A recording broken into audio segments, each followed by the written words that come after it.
నమస్తే, welcome to Andhraprabha. నేను వరుణ్. తెలంగాణతో పాటు ఎగువ ప్రాంతాల్లో కురుస్తున్న భారీ వర్షాల కారణంగా కృష్ణా గోదావరి బేసిన్లోని ప్రాజెక్టులు జలకళ సంతరించుకుంటున్నాయి.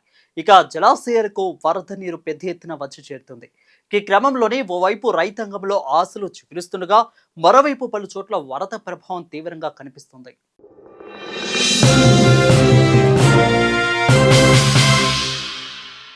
మంచిర్యాల జిల్లాలోని శ్రీపాద ఎల్లంపల్లి ప్రాజెక్టుకు సుమారు 46,000 క్యూసెక్కుల ఇన్ఫ్లో నమోదవుతుంది.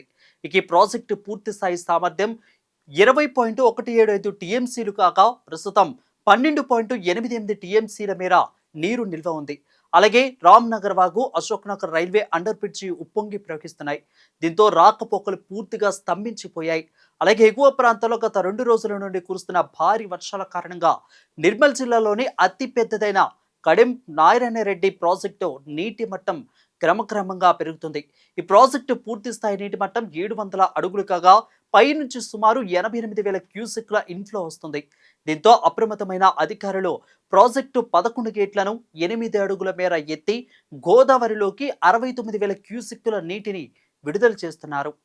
ఇక భద్రాద్రి కొత్తగూడెం జిల్లాలోని తాళిపేరు ప్రాజెక్టుకు 96,445 క్యూసెక్కుల వరద వస్తుండటంతో అధికారులు 24 గేట్లు ఎత్తి 96,472 క్యూసెక్కుల నీటిని దిగువకు విడుదల చేస్తున్నారు. ఇక ఈ క్రమంలో లోతట్టు ప్రాంతాల ప్రజలను అప్రమత్తం చేశారు. అటు కొమరభీం జిల్లాలోని వట్టివాగు ప్రాజెక్టుకు దాదాపు 8,000 క్యూసెక్కుల ఇన్ఫ్లో వస్తుండగా 3 గేట్లు ఎత్తి 10,500 క్యూసెక్కుల నీటిని దిగువకు వదులుతున్నారు. ఇక అదేవిధంగా మహబూబ్ నగర్ జిల్లాలోని జూరాల ప్రాజెక్టుకు కూడా కృష్ణానది నుంచి భారీ నీటి ప్రవాహం పెరగడంతో జలకళ సంతరించుకుంది. ఇక మరోవైపు భారీ వర్షాల కారణంగా జనజీవనం అస్తవ్యస్తమవుతుంది. మంచిర్యాల జిల్లా బెల్లంపల్లిలోనే కురుస్తున్న భారీ వర్షానికి వాగులు వంకలు ఉప్పొంగి ప్రవహిస్తున్నాయి.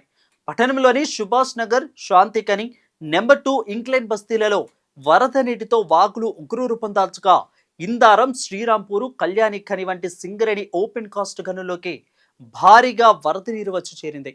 ఇకటు ఆదిలాబాద్ జిల్లా ఇచ్చోడ మండలంలోని ఎల్లమ్మగూడ గ్రామం నుంచి సిరిచెల్మ గ్రామానికి వచ్చే రహదారిపై ఉన్న లో లెవెల్ పై నుంచి వర్షపు నీరు ఉధృతంగా ప్రవహిస్తుంది. దీంతో రాకపోకలకు అంతరాయం ఏర్పడింది.